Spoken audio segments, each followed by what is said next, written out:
This is CGTN, China Global Television Network.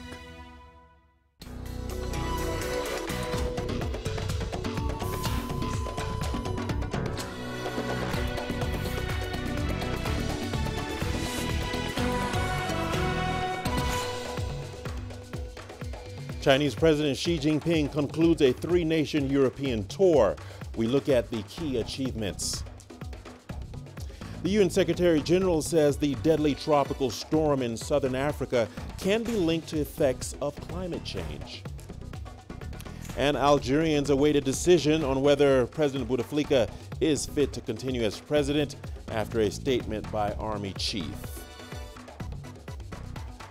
Hello and welcome to Africa Live on CGTN. As always, great to have you with us. I'm Richard Nta. For those of you joining us across the continent and around the globe, we thank you for joining us. Let's take a look at other stories making headlines. The Africa CEO Forum closes in Kigali, Rwanda, with calls for more integration and better trade. And new reports suggest it is possible to have a tuberculosis-free world by 2045. We begin with a look at the conclusion of Chinese President Xi Jinping's three-nation European tour. President Xi said after a meeting on Tuesday with leaders from France, Germany, and the EU that cooperation has been what he called a mainstream feature of China-Europe relations. Our correspondent, Stefan de Vries, reports. On the last day of Chinese President Xi Jinping's European trip, he sat down with France, Germany and the European Commission. All agreed to seek fairer trade rules and to work side by side on solutions over global security and economic issues. But above all, the meeting in Paris was about the future relations and challenges between China and the European Union. We want to be able to move ahead with the construction of a renewed multilateralism. We have differences. Of course, the exercise of power in human history is not without rivalries. None of us are naive, but we respect China and we are committed to dialogue and cooperation. The Chinese president stressed the importance of mutual trust in the relations between his country and Europe.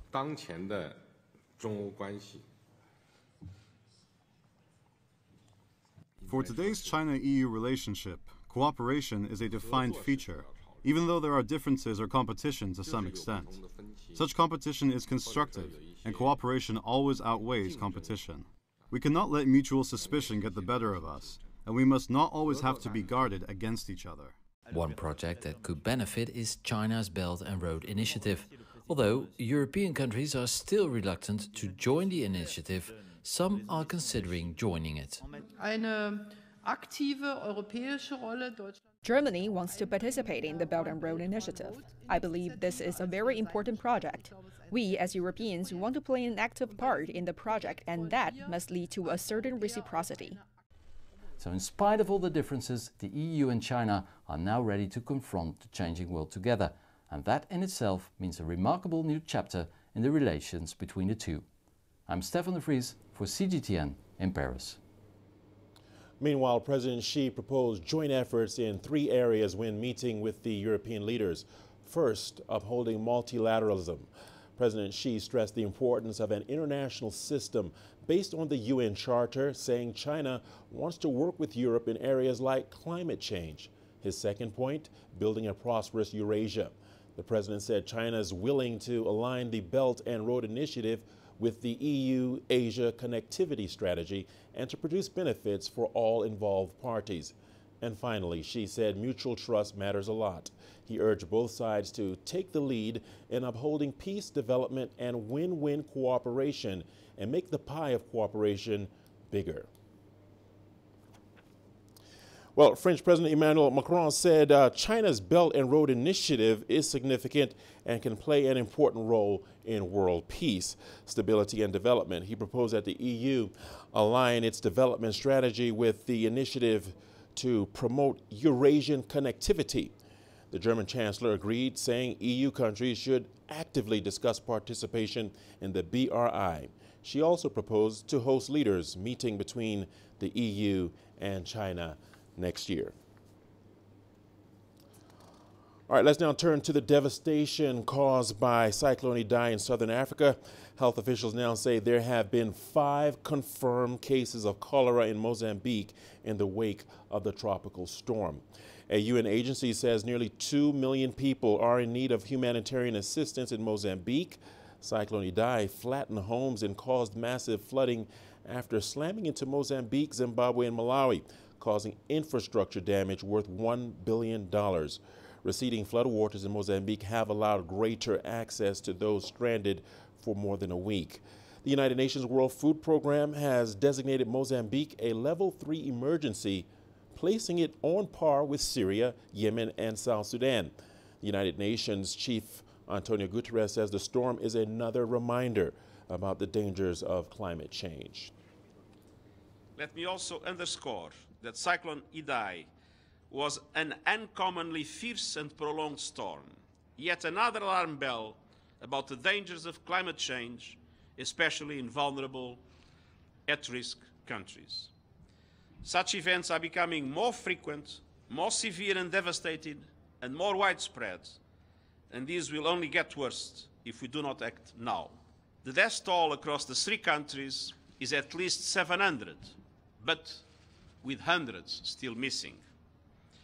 And the devastation has affected an estimated 3 million people, nearly 2/3 of them in Mozambique. At least 1 million children need urgent assistance, and this number may well grow. We fear that whole villages have been washed away in places we have yet to reach. Thousands of people are being housed in makeshift camps in and around Beira after Cyclone Idai sowed her path of destruction through 2 Mozambique provinces. As families get used to sharing communal spaces in tents and other accommodation, attention turns to other issues. Angela Coppola picks up on that story. Let's take a look. Survivors are reporting cases of missing family members, some washed away and others simply not found, and they have no means of finding them. In this kind of situation, where people don't have that kind of communication systems, it's very, very difficult to try to face family people. And you would find that for months, people will be missing each other.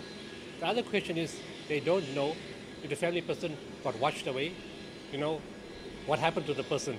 Are they alive or they dead? So they live with this dilemma. One organization has launched a website. It did so within the first 48 hours of the disaster, for people to register that they are either alive or looking for a family member. We have more than 300 registrations, the majority of missing people. So we are here in Beira, so in the field, and we've set up our services in one of the accommodation centers, and we have also assessed other centers here in Beira in order to promote the service. For those survivors without internet access, there's another solution.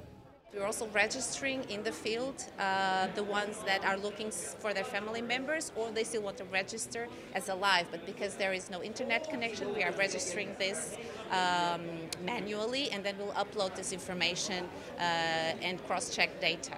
The difficulty arises in regards to children left stranded. A 4-year-old child or 5-year-old child, how does a child explain who my family is and from where? That becomes very, very complicated.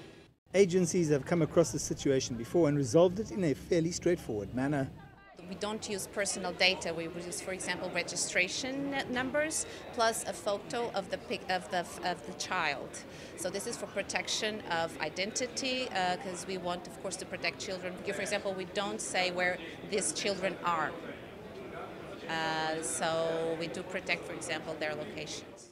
As those flood survivors get brought to the transit areas and to those more established camps, the concern now is for those missing loved ones. And there is technology in place, but sometimes it's not going to be enough.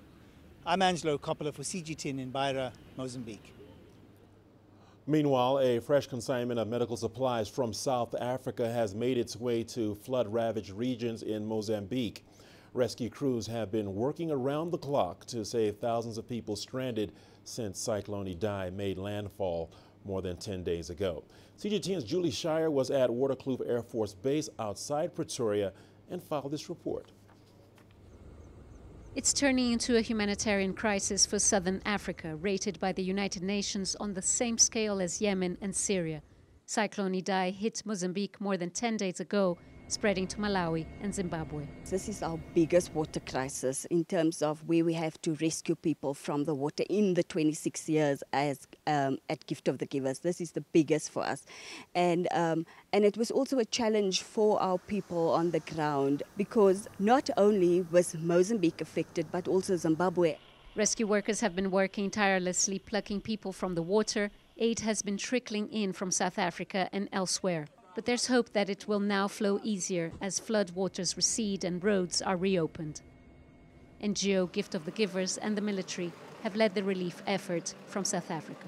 People has lost everything from their possessions to their medications, and right now our teams are at work trying to assist people, still trying to rescue people, giving medical assistance and also distributing humanitarian aid on the ground. 12 tons of life-saving food and medical supplies are on this plane destined for Mozambique and Malawi. They will be used to feed and treat thousands of people left desolate and starving in the wake of Cyclone Idai. The threat of water-related illnesses are now also growing. The problem which we have that after the floods is waterborne diseases because the spread of cholera and other waterborne diseases. That is the most critical thing. In coming months, if we don't treat those people, the situation is going to go worse. As long as the requirement is there, we will be assisting, we will be aiding. Our people that we've put into those areas will remain there up to a certain time, and whereafter we will reassess. So at this stage we are aiding in IDP camps at some certain stages. These people need to be moved out into other places where they can be stabilized and also normalized. It may be months before the people of Mozambique, Malawi and Zimbabwe start to rebuild their lives. But at least for now, help is on the way. Julie Shara, CGTN, Pretoria, South Africa. Meanwhile, in Zimbabwe, residents of Chimanimani Township and surrounding villages are gradually recovering from the impact of Cyclone Idai. The local Chinese community is also chipping in to help those affected. Cyclone Idai hit Zimbabwe's eastern township of Chimanimani hard. The cyclone caused flooding and triggered landslides. Many roads were damaged. Initially, the road was so bad, and we are trying our best to help the community so that they can cross over, because over there there's some people who are on the other side of the area who cannot afford to come here. Some of them are old, some of them cannot walk because it's a long distance here, but we are trying our best just to help them to cross over to that area. Members of the Chinese community have been helping clear debris from the road. We would like to thank the Chinese community. They are clearing our blocked roads to help with the ease of transportation in the affected areas. Meanwhile, victims of Cyclone Idai continue to line up to receive aid and counseling services. Many lost everything in the storm. It started to rain at 10 p.m. After that, we experienced a terrible wind and my house collapsed with the bricks falling on me. I was saved by a fellow neighbor who rescued me out of the house, but that's all she could do, as all my belongings were swept away. According to UN estimates, at least 2.6 million people were affected by the tropical storm across 3 countries. Astatal, CGTN. On to Kenya now, where a prolonged drought is causing havoc in a number of regions in the country. A CGTN crew joined a resident as he moved his animals in search of grazing land. Our reporter, Robert Nagila, in Baringo County, has that report. It's just after sunrise and William Loturo, a father of 4, is beginning his day. As his children head off to school, he walks to the goat pen to release the animals. The Loturo family lives in Tiati constituency, Baringo, one of 11 counties across Kenya devastated by a prolonged drought. Each morning, he takes them across the hills in search of grazing ground. He's agreed to let us accompany him today. It's a 30-minute walk to a nearby watering point. It was set up by a construction company for locals. We start bringing them here from September. The rains here end in July. After the animals have had their fill, we begin the long trek in search of grass. The ferocity of the drought stares at us. Women digging holes in a riverbed in search of drinking water for their families. The terrain is challenging and constantly changing. The drought has killed many animals as water and grazing ground have become scarce. As yet, no official figures are available. I take the animals every day in search of grass, except Saturdays when there is no school. It's the children's turn. It's just after 9 o'clock. We've been walking for about 2 hours, climbing for about 25 or so odd minutes. Temperatures are rising really, really fast, and it's clearly beginning to have an impact. But for the locals, they seem okay with it. This is something they do every day. Many Hajis affected by the drought are now selling off their animals to get money to buy food for their families. But prices have sharply dropped, and instead of the usual $35 for a goat, they now sell for as low as $10. The weatherman has forecast long rains in April, but for many people here, that may be too late to save their animals. Bob Nagila, CGTN, Baringo, Kenya. You are watching Africa Live on CGTN. We have a lot more news coming your way after the break, including Algerians await a decision on whether President Bouteflika is fit to continue as president after statement by army chief. New reports suggest it is possible to have a tuberculosis-free world by 2045.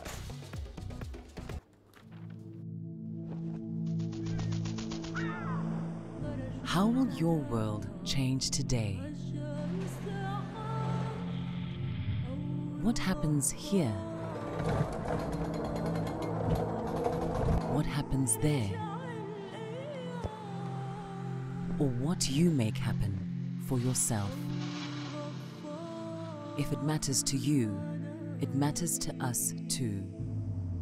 Your stories are the stories that need to be told. Africa Live. Find your voice.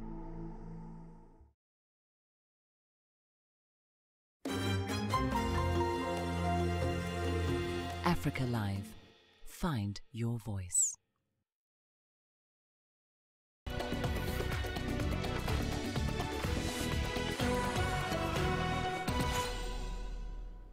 Welcome back. Algeria's army chief has called for President Abdelaziz Bouteflika to be declared physically unfit to govern. The move would potentially clear the way for elections to be organized in the coming months unless the president recovers. The statement comes after weeks of mass protests demanding the ailing leader step down. Bouteflika is now 82 years old. He's rarely appeared in public since he suffered a stroke in 2013. His current mandate expires on April 28. Under the Constitution, the chairman of Parliament's upper house would serve as caretaker president. Algerian military chief Field Marshal Ahmed Qaid Saleh has announced on Tuesday that Article 102 of the Algerian Constitution should be implemented. The article declares a vacancy in the presidential seat due to the president's severe illness. It's the first time a government official declares President Abdelaziz Bouteflika unfit to rule since his illness 6 years ago. If implemented, the article shall bring Abdelkader bin Saleh, the Speaker of the Algerian Upper House, as interim president with a maximum duration of 45 days. During that period, a constitutional council shall look into the health condition of the Algerian president. If the president remains severely ill after that period, if he's still declared unfit, and after a vote of 2/3 of the parliament, the president would be considered resigned, and presidential election must be held within 90 days at the most. In this election, the parliament speaker cannot run for president. Opposition powers have been calling for the implementation of Article 102 for years. They became more vocal in recent weeks with the spread of the unrest Algeria has seen. In 2013, Algerian President Abdelaziz Bouteflika had a stroke and was hospitalized in France. He appeared a year later for the first time on a wheelchair during the presidential election, which he has won. In recent weeks, however, his health condition has deteriorated severely. Adel Mahroui, CGTN, Cairo. Earlier, we spoke to Zayed Akil, a political analyst and researcher with the Amram Center for Security, to find out more about possible outcomes of Algeria's national politics. I believe that his health condition is another new factor that perhaps has been existent but not that extensively in the past few years. So how is he likely to respond? He is likely, first of all, to offer a bunch of reformations. The idea is that the condition of the street, the condition of the opposition, they will not accept any proposed reformations. Will the army accept it or not? Apparently, it will not. So the point right now is how much international support can Bouteflika and his regime and his supporters get from the outside, from the West, to try and implement its power furthermore, because its domestic alliances are fragmenting, they are breaking up. I believe not only Egypt, but a lot of the regional forces in North Africa and even in the Middle East and the Arab world will support the Algerian military in whatever decision they take. Right now, the regional balance of power between Bouteflika and the Algerian army is in the favor of Algerian army. If you look at the new political elites in the Arab world and in North Africa, you will realize that the militaries play a big role. And this is why they believe that the military should have a role in the decision-making during political tension. So Egypt, on the head of all other regional actors, will be very much in favor of the decision the Algerian military will take. I think that what we will see in the coming days will be more popular tension, more people taking to the streets in Algeria, more elites gathering to actually demonstrate the Bouteflika regime, and perhaps one of two things: either a set of reformations offered by the Bouteflika regime, most probably that won't be accepted, or a set of compensations that the regime will try to offer because it realizes the weak position in which it's in. Of course, this will change very much if there are regional statements, official statements by states saying that they support one of the two sides, either the army or Bouteflika. Much more likely it will be the army. And this will determine the shape of how the movement in the street will be shaped within the Algerian conflict in this moment. To Comoros now, where incumbent President Azali Assoumani has been re-elected after last Sunday's elections. Azali garnered 61% of the vote cast, far ahead of his closest rival Mahamadou Ahamada, who garnered only 14.62%. Vote counting was marred by tensions. The country's opposition has rejected the results, alleging irregularities at several polling stations. Meanwhile, President Azali is calling on all stakeholders to unite in efforts to revive the economy of the Indian Ocean island nation. It is true that there were mistakes, but we consider ourselves happy because it could have been a lot more serious. So we congratulate ourselves and thank God and the Comorian people. But as I said, the easiest part has been done. Now, the most difficult is yet to come, which is the construction of the country. And I need everyone to come together so that we can move forward. And now to the latest on Brexit. British lawmakers will vote to try to break the deadlock after seizing control of the agenda. Tonight, they'll vote to determine what type of Brexit might have the backing of most MPs. CGTN's Richard Nta reports from London. So, following their parliamentary triumph, MPs get to decide for themselves the Brexit way ahead, pushing the Prime Minister to one side. Finally, you might think, bringing clarity and light to Brexit for the first time since that referendum nearly 3 years ago. Not so fast. It turns out to be a load more difficult than it sounds, and the precedents aren't particularly encouraging. When they tried something similar to decide the 21st century future of Britain's archaic House of Lords way back in 2003, MPs got themselves into a terrible tangle and failed to come up with anything. Not that this time round it'll matter a great deal if Prime Minister Theresa May has her wish. She's told Parliament MPs can vote for whatever they like, but should it conflict with government policy, she doesn't have to pay any attention to the outcome whatsoever. Now that kind of constitutional collision, say experts, could end in the collapse of the May government and a general election. And as if things weren't complicated enough, the Cancel Brexit petition on the UK's parliamentary website is now approaching 6 million names. While petitions in themselves don't have an immediate impact on events, they're a barometer of public mood, which traditionally was ignored by governments at their peril. These, though, far from traditional times. That Brexit clarification, no nearer yet. Maybe we'll know more after the voting's done, when possibly the UK will have a clearer idea of what it wants from its post-Brexit trading relationship with the European Union. Or possibly not. Richard Bestick, CGTN, London. Moving on to the Democratic Republic of Congo, where the World Health Organization has launched an initiative to provide Ebola protection education for schools in areas that are affected by the current outbreak. The initiative seeks to boost community trust and galvanize efforts of aid organizations offering healthcare support.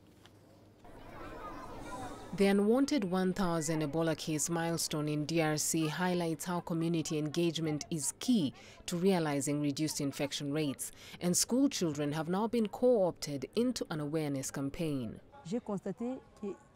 I noticed that many children don't fully understand Ebola.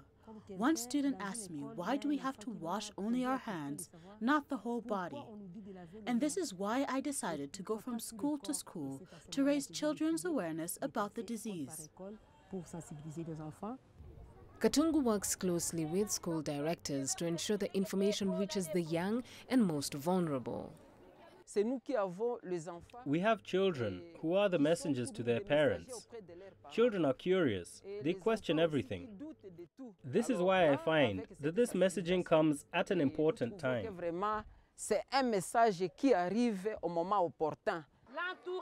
The World Health Organization and its partners have already visited more than 100 schools in Beni. The initiative started on 10th of August 2018, 10 days after the beginning of the outbreak, and so far, more than 10,000 students have been reached. Beryl Oro, CGTN. Meanwhile, a tuberculosis-free world is possible by 2045 if governments commit to increased political and financial resources that will be directed at priority areas. This came out of a report commissioned by South Africa's National Department of Health and the Aram Institute. The report marks the end of almost a 2-year journey with significant contributions from TB leaders in public health and science. CGTN's Yulisa Njamela has more. The Commission report encourages to seize the moment by increasing the country's commitment to achieving the End TB targets and building on political momentum to end the TB epidemic.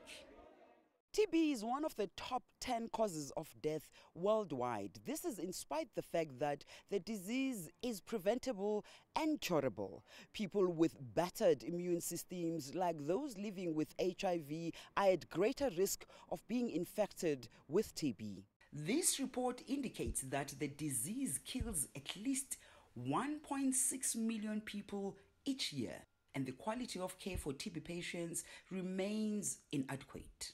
We need to reach all persons at high risk of developing TB, particularly people living with HIV, and we need to offer them screening for TB and prevention services.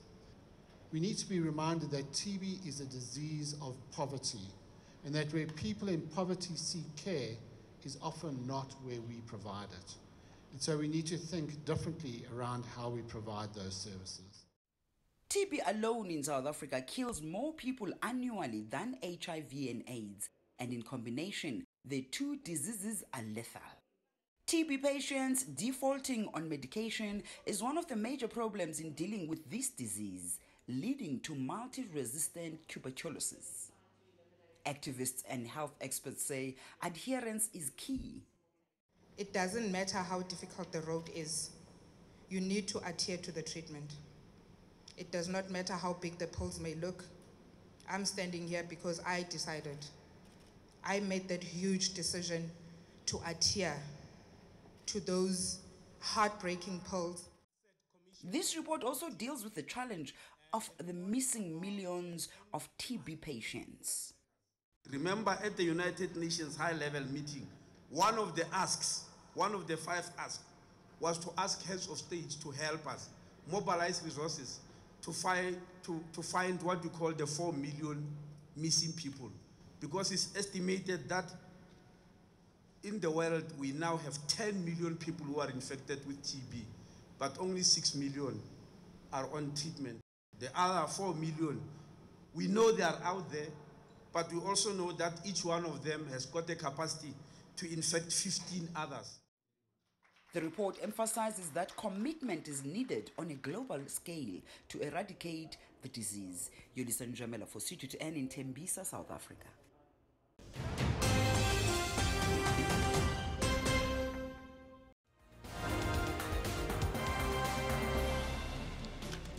Let's take a look at top stories making headlines across Africa. Chinese President Xi Jinping has concluded a 3-nation European tour. President Xi said cooperation has been what he called a mainstream feature of China-Europe relations. On the last day of Chinese President Xi Jinping's European trip, he sat down with France, Germany, and the European Commission. All agreed to seek fairer trade rules and to work side by side on solutions over global security and economic issues. In Mozambique, health officials now say there have been 5 confirmed cases of cholera in the wake of Cyclone Idai. The tropical storm flattened homes and caused massive flooding after slamming into Mozambique, Zimbabwe, and Malawi, causing infrastructure damage worth $1 billion. The United Nations Chief Antonio Guterres says the storm is another reminder about the dangers of climate change. Algeria's army chief has called for President Abdelaziz Bouteflika to be declared physically unfit to govern. The move would potentially clear the way for elections to be organized in the coming months unless the president recovers. The statement comes after weeks of mass protests demanding the ailing leader step down. Bouteflika rarely appears in public since he suffered a stroke in 2013. His current mandate expires on April the 28th. And in Comoros, incumbent President Azali Assoumani has been re-elected after last Sunday's elections. Azali garnered 61% of the votes cast, far ahead of his closest rival, Mahamadou Ahamada, who garnered only 14.62%. The country's opposition has rejected the results, alleging irregularities at several polling stations. President Azali is calling on all stakeholders to unite in efforts to revive the economy of the Indian Ocean island nation. And that is a wrap of your top stories across Africa.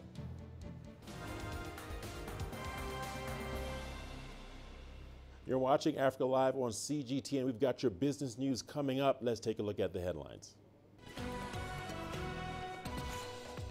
The Africa CEO Forum closes in Kigali, Rwanda, with calls for more integration and better trade. Nigeria's central bank cuts benchmark lending rates for the first time in 2 years. Africa is the nexus of enterprise, and global business will tell you why it matters. From the mega investment projects to multi-billion-dollar mergers and acquisitions. Africa today collects, just in terms of revenues from taxes alone, $545 billion a year. If you take 10% of that and you devote it to the energy sector, problem solved. All this on Global Business, weekdays at this time on CGTN.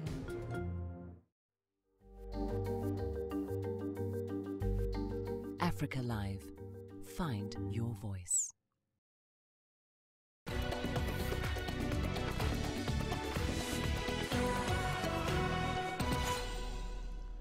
Rwandan President Paul Kagame has described newly cemented relations with the Democratic Republic of Congo as the beginning of a new era in cooperation. Speaking at the conclusion of the World Economic Forum in Kigali on Tuesday, Kagame said he looks forward to improving ties with President Felix Tshisekedi, both in economy as well as security.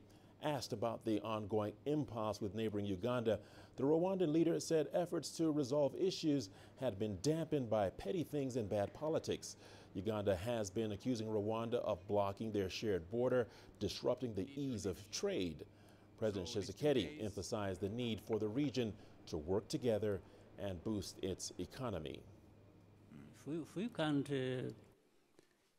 work together as brothers, sisters, as friends, we can decide to give each other peace and forget about what we have to do together, but above all, avoid quarrels that may just be destructive. Well, despite its immense potential, Africa aviation markets continue to make major losses. Carriers like Kenya Airways and South African Airways have been losing millions of dollars annually. Some argue that a more liberal aviation market could be the answer, but at what cost? CGTN's Raman Young sought some answers at the Africa CEO Forum in Kigali. Africa is the most expensive aviation market on the planet. With the exception of Ethiopian Airlines, all other large carriers in sub-Saharan Africa are losing hundreds of millions of dollars every year. In January, data from IATA indicated that Africa as a whole accounted for barely 2% of total global passenger traffic, with the lowest passenger load factor of any region in the world at barely 70%. Now, the continent's aviation market is deeply fragmented, with multiple charges and taxes being imposed on carriers and passengers alike. Demand, of course, is also being artificially suppressed by governments that tightly control who can fly into and out of their territory. One proposed solution to that is more collaboration and not less. We can also look at other areas of collaboration. We can, between us and Kenya, we can agree, instead of Rwanda flying 3 times a day and KQ flying 3 times a day, why don't we do it, you do 2, I do 2, and we have a joint venture on that particular route to be able to serve it better, and then we can free up some of our aircraft to actually use it on underserved routes as well. So there's ways to bridge that gap as well. Can we collaborate more on MROs? Can we collaborate more in terms of the Aviation Academy? Can we work together in order to make sure we cut costs, but also get a piece of the pie of the common market of East Africa? But of course, different carriers have different problems. Kenya Airways, for instance, has about 3,600 employees on its payroll compared to Ethiopian's 11,300. But even with a third of the planes and a third of the employees, its direct staff costs are about 72% of what Ethiopians pay. Those costs are not likely to fall anytime soon. There is no one reason why we have problems. And it's so assuming that tomorrow we have a miracle talk with our pilots and crew and they cut their salary in half. Of course, first of all, I don't think it's good motivation to ask them to do so, but I think I agree with you that they could be more productive. But on the other hand, I think we can obtain something if we give them a perspective. Because if I come to you and say, oh, by the way, sorry, but competition is coming, so I need to cut your salary and don't promise you a bright future, why would you agree? I wouldn't agree for myself. And it's not just labour concerns that KQ has to deal with. Its proposal to take over operations at JKIA may have gotten a frosty reception by some, but the rest of East Africa is not sitting still at all. Years of losses notwithstanding, Rwanda still gets significant investments right across the board. In addition to government guarantees to expand its fleet, which now stands at about 12 planes, Rwanda has gotten $119 million as an operational subsidy in the 2018-2019 fiscal year. The state is also borrowing over $160 million in 2019 and 2020 to fund the construction of an entirely new airport some 40 kilometers from Kigali. Now, let's put aside all the arguments about what fair competition is or isn't just for a moment, with Rwanda, Uganda, Tanzania all investing in reviving or expanding their national carriers. On paper, at least, consumers right now are really spoiled for choice. But at what point will these costs of these carriers move off taxpayers' balance sheets, or should they just stay there? Ramanyang, CGTN, Kigali. Nigeria's Central Bank Monetary Policy Committee has cut its benchmark lending rate by 0.5%. It, however, left other key policy parameters untouched. The committee has been repeatedly criticized for keeping credit out of reach of businesses and, as a result, stifling growth. CGTN's Kelechi Emekalam takes a look at the reduction and what it means to Africa's largest economy. The move was largely unexpected. But the central bank governor, Godwin Emefiele, says it wouldn't have come at a better time. The committee was convinced that doing this would further uphold the bank's commitment to promoting strong growth by way of encouraging credit flow to the productive sectors of the economy. The MPC also felt that signaling through loosening by a marginal rate would serve to manage the sentiments in the capital flow markets owing to the wider spread in yields in the emerging market and developing economies relative to the advanced economies. The committee has resisted pressure to loosen its policy parameters for the past 15 sittings, preferring to curb a double-digit inflation. A single digit has not been achieved, but it's close. Inflation has fallen from 16 to the current 11.31%. Yeah, we seem to have some level of stability in exchange rates, and inflation seems to be easing, still at double digits, but lower region of the double digit, which is 11 point something, over 11%, not up to 12%. So if we want to reduce interest rate by 0.5%, I don't think we have so much impact in inflation and impact on exchange rates, but certainly it's expected to have so much impact on job creation. The committee did not change other policy parameters. Cash reserve ratio and liquidity ratio still stand at 22.5% and 30% respectively. Nigeria's GDP grew by 1.93% in 2018, and the central bank is projecting a 2.4% growth rate this year. Despite the marginal cut in the lending rate, the committee is walking cautiously, giving headwinds facing Nigeria's economy. Volatility in global oil prices, which is the country's lifeline, means the economy is vulnerable. The committee is urging the federal government to aggressively pursue economic diversification to safeguard the gains made this far. Kelechi Emekalam, CGTN, Abuja, Nigeria. Over to Cameroon, a farming initiative is helping train and fund youth living in rural areas to enable them invest in agribusiness and create jobs. About 2,000 young farmers have enrolled in the project. It is supported by the International Fund of Agricultural Development. CGTN's Alexandria Majala reports. The Youth Agro-Pastoral Entrepreneurship Promotion Program was started in 2015 to promote farming, improve food security, and create jobs for young farmers. Gabriel Nta is among those who enrolled in the initiative. He grows pepper, cucumber, and tomatoes on his farm in Obala, central Cameroon. I like agriculture a lot, and as an entrepreneur, you must make progress and not stagnate. When the Youth Agro-Pastoral Entrepreneurship Promotion Program gave me funds, it wasn't for me just to concentrate on one type of farming, but rather on different types of farming, which would help other young people, and also so that I could employ other young people. The International Fund for Agricultural Development and the Cameroonian government offer support for this program by granting $200 to start out. Registered farmers get agricultural training to enhance skills on proper management of finances and running a profitable business. When I look at how much growth the different types of farming have brought here, I feel really proud.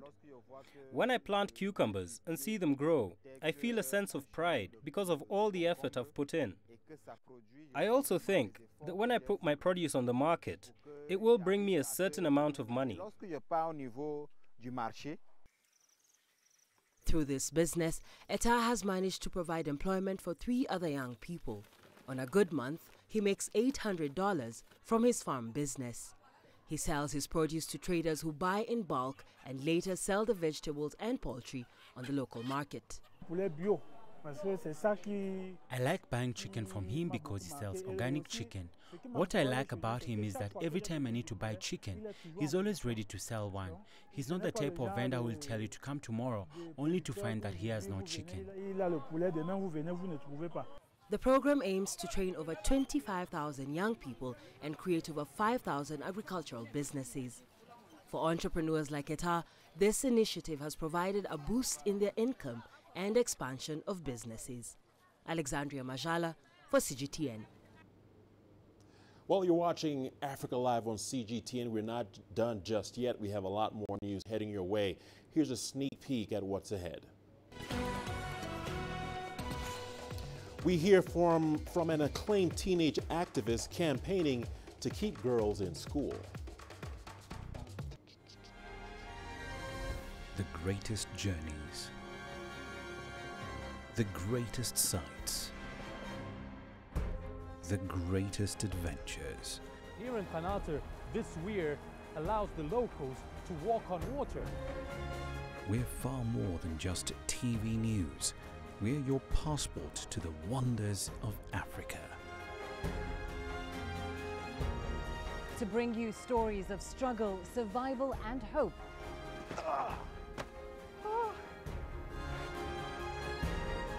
So let's explore.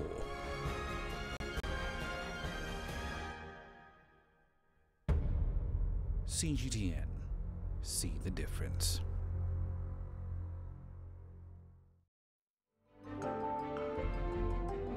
Africa Live.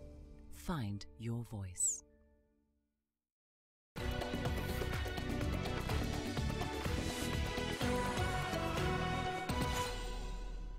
Nigerian-American teen activist Zuriel Oduwole has been honored by the Nelson Mandela Foundation for her work on girls' education in Africa. Before the age of 10, Oduwole started campaigning to keep girls in school. CGTN's Julie Shire caught up with Oduwole while she was in Johannesburg. Let's take a look. At just 16 years old, Zuriel Oduwole is championing the fight for girls' education in Africa. There are just a handful of African countries that provide universal access to education. In the last 7 years, she has met with almost 30 presidents to raise her concerns. The reason why I go and talk to these world leaders is because I'm hoping that as presidents and prime ministers, they can make policies and put them in place to help more girls in their countries to be able to go to school and get an education. Societal pressure and cultural practices, including child marriage, often keep hordes of female children out of school. Oduwole is trying to change this through her Dream Up, Speak Up, Stand Up Foundation. Whenever I do my girls' education advocacy work around the 15 countries I've done it in addition to speaking to the children, I also talk to the parents because I know that if the parents can see why it's important for their girls to go to school and get educated, then they will support it. Over 9 million primary school-age girls are believed to be out of school in sub-Saharan Africa. Zuriel began making films in 2012 to highlight the issue. I'm now partnering with other foundations and organizations to raise money to try and get more of these girls back into school through various programs, whether it's my filmmaking workshop or just going to all these different countries to try and get them back into school. The teen activist and the youngest filmmaker in the world has been honored by South Africa's Nelson Mandela Foundation for her work. She hopes to one day follow in Madiba's footsteps and become the president of her own country, the United States. Julie Shire, CGTN, Johannesburg, South Africa. Remarkable story there. Moving on, Côte d'Ivoire is the world's top cocoa grower and is one of the largest Robusta coffee producers. A local artist is paying tribute to farmers of these crops by using the two commodities in his artwork. Here is CGTN's Nta with the details. Ulrich Abe is putting the finishing touches on his latest masterpiece, a portrait of the celebrated former president of Burkina Faso, Thomas Sankara. In a departure from traditional practice, Abe mixes paint with two unusual ingredients, coffee and cocoa powder. The 29-year-old first used this unique technique when an art teacher encouraged students in class to experiment a bit more. His teacher advised Abe and his friends to introduce other elements in their artwork, apart from paint. It did not take much to convince Abe to incorporate cocoa and coffee into his work. My mother and father are farmers, and I grew up in an environment where my mother drank a lot of coffee and my father also drank a lot of it. But he was a little bit more refined because he would mix coffee with cocoa. My mother would make coffee and everyone had to drink it. So we grew up in an environment where we drank a lot of coffee. It brought us all together, and those are the memories that inspire me. To give his paintings a unique signature finish, Abe often adds latex, clay, and sand, among other materials. His latest series of works feature some of the world's greatest leaders, such as Congo's Patrice Lumumba and American civil rights activist Martin Luther King. He puts emphasis on personalities of people that we have forgotten, people we read about a long time ago. He brings them back to life through his work by using coffee. And when you look closely, the textures and colors are different, making it very original.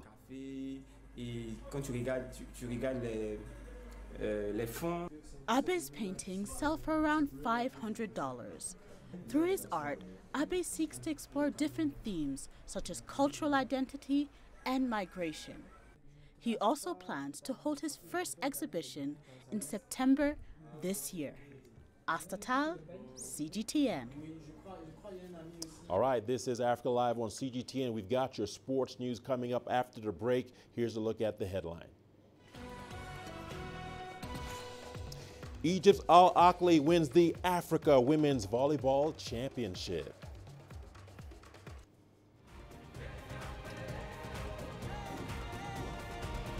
Africa Live. Find your voice.